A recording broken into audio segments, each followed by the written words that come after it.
దేవునికి మహిమకరముగా ఆయన స్తుతిస్తూ ఆరాధిస్తూ,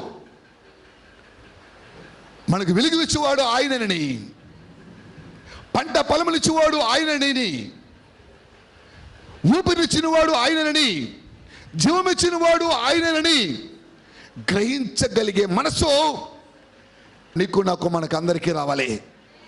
వీటన్నిటినీ కలిపితే మనకు క్షేమము. ఇవన్నీ కలిపితే మనకు క్షేమము. ఇవన్నీ ఉంటే మనము క్షేమముగా ఉంటామో ఆ క్షేమమే మనం బ్రతికిన వారి సంఖ్యలో మనల్ని చేర్చున్నాం.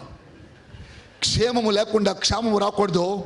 బ్రతుకువారి సంఖ్యలో మనం ఎప్పుడు కూడా లేకుండా ఉండకూడదు. దేవుడిచ్చిన ఆయుష్ని అనుభవించి ఆనందకరముగా, ఆధ్యాత్మికముగా, దేవునికి మహిమకరముగా మన జీవన శైలి మార్చుకుని బ్రతుకుచూనే ఉందాం. ఆయన యందు మనం బ్రతుకుచూనే ఉందాం.